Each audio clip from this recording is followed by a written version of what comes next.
There was a point in my life where I wouldn't go to the breakfast table because I felt like my appearance was a burden.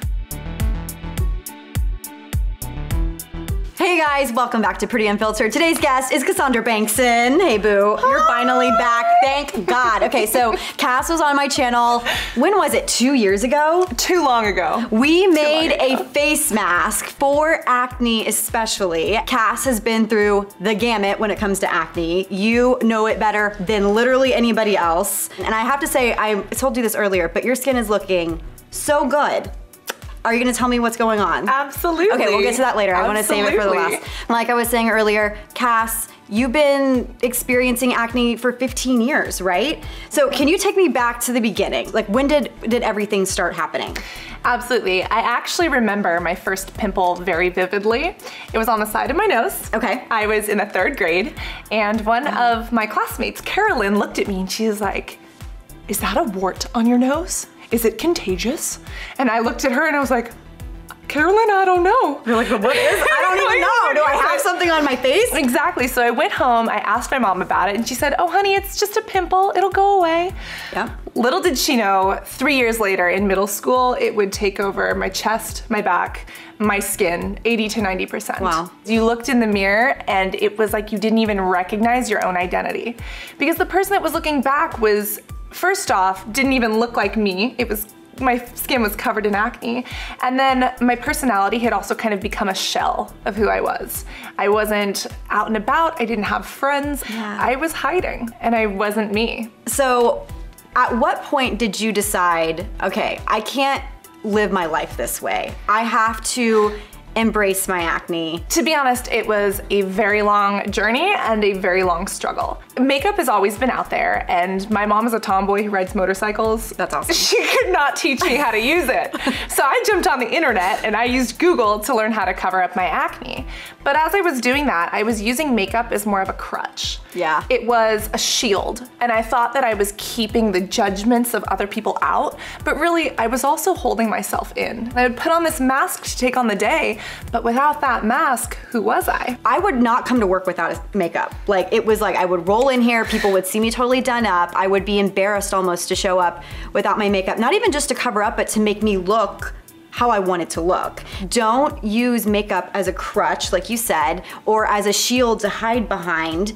It's a form of expression. If it makes you feel good, that's great. But at the end of the day, when you take your makeup off, you should also still be happy with who you are. That's you. I completely understand that struggle. There was a point in my life where I wouldn't go to the breakfast table because I felt like my appearance was a burden to other people. I wasn't living, and that was one of the hardest things, is that when I started blogging about my skin, here I was now, a runway model. People are paying me to be gorgeous, but I was the ugly duckling who was bullied in school, who really hated herself, and I felt like I was living a double life. I was a hypocrite. I went online and I decided I'm just going to try to share this so that if anybody like me is struggling and looking for tips, at least I can show them how I covered it up. But how did you get the confidence to do that, having been through everything you're going through in real life? It took so much. And to be completely honest, Kirbie, there was a point where I didn't feel that my life had value. That for me was my way of feeling valuable to the world. I do want to talk about the cause of your acne. Absolutely. Were you able to pinpoint that? So to date, when I stopped counting, I have seen over 24 dermatologists.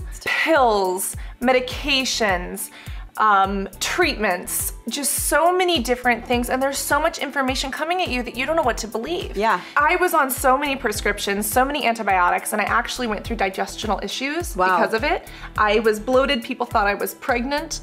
I would fall asleep and had insulin resistance issues after every meal. Wow. And I destroyed my gut flora because I was on so many antibiotics. It's not good for you. Everyone's skin is different, but for me, education was first off empowering, but also life-changing, because I learned how my skin worked at a basic function. And when I learned my skin, I was able to treat it. It's hard to figure out what it is, especially when you're getting torn in so many directions. Yeah, you walk into a drugstore, there's products everywhere. Yeah. And how are you supposed to know? So you look at one, it says acne, but teenage acne is dramatically different than adult acne.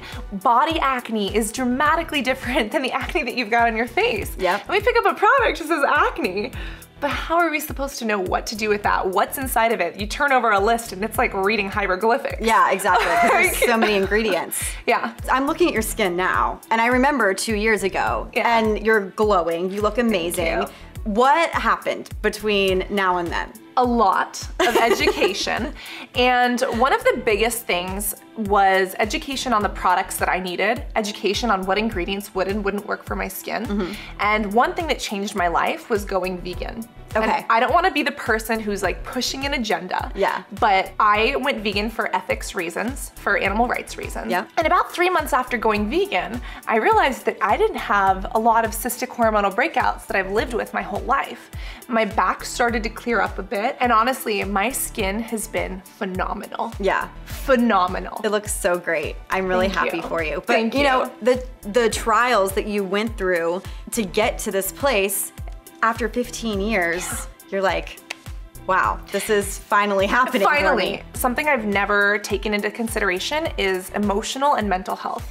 And being someone who's suffered with self-esteem issues and with depression, mental health and emotional issues, they really do dictate a lot that goes on in our life. But just this year, I started thinking about what's going on in my environment. And I realized that I was entertaining a lot of relationships that were not fulfilling me. And for a while, Kirbie, I felt selfish. I was like, who am I to say that this person isn't fulfilling me? But don't you think women go through that in general? We're like, oh, you know, we don't want to be, sorry, a by cutting someone out of our life, or by saying you're not giving me enough, because we are programmed to give, give, give, give, give. Was there something that you did that empowered you and made you feel better about the state of your acne? We know that stress causes acne, but it's been proven the more you stress out, the more is going to happen on your skin. And I would literally be breaking out because I was stressing out. And I realized that my schedule was revolving around other people. And I had to take time to say, you know what? Before I put anything else on my schedule, I'm going to schedule in me time. I'm going to make that a priority, and I'm going to work everything else around it. And Kirbie, to be completely honest, growing up with acne, I almost felt like I had to prove my value because I wasn't valuable as a person. So what I wore had to have a monetary value, because if I own this item, it's valuable, that makes me valuable, right? Yeah. And letting go of that mindset, especially this year, has been a huge challenge, but hugely rewarding. I've hoarded beauty products, mascaras that are 7 years old. I know. Girl. Like, let it go, girl. Just let them go. But letting it go and letting things go and letting people go that no longer were fulfilling me allowed me to let go a lot of the pressure I held on myself, which I think helped me let a lot of the acne go. Okay, so for those of you that might be going through a stage where you're just developing acne, or you've had acne for a while and you're not sure what to do, and you feel like you've tried it all, can you give them maybe 3 steps? Yes. How they can maybe weed out a few factors that helped you at least. So give us the 3 steps. The first one is respect your skin. I feel like we always over-exfoliate with products, with chemicals, with brushes, you name it. Actually take the time to understand your skin. For some people, benzoyl peroxide may be great. For other people, that could burn their skin and cause dryness. Salicylic acid may work, it may not. There are ingredients like tea tree oil, there are ingredients like glycolic acid, there is sulfur. There are so many things that we don't always consider to be an acne treatment, or that aren't always put into acne treatments, that could be very beneficial for your skin. Yeah. For some people, and this is gonna sound crazy if you have acne, for some people, removing all products is the best. I was gonna say that. Because your skin, on a certain level, knows how to balance itself. And if we're constantly bombarding it and adding inflammation, how is it ever going to get back to its basic healthy rate? And so get to know your skin. No, I was gonna say, some of you out there are like, okay, first salicylic acne cleanser, then the spot treatment, then like benzoyl peroxide. I know, I was you. Don't do that. It will just dry out your skin, overproduce your oil, and then you'll develop more breakouts. Literally, just like find a very gentle cleanser, wash your face, moisturize it, and see if it calms down on its own. Take your products, get to know your skin and how your products react, and try one at a time. Minimum 28 days. That's how long it takes the skin to renew. Minimum. Give it a chance. It's not a 2-day ordeal. That's how I test beauty products here at POPSUGAR. I test them for at least a month if it's skincare. Otherwise, I'm not gonna know if they actually work or not. Yeah. The second thing is don't ignore your diet. And honestly, what we put into our bodies is what we get out. Our food is literally our fuel.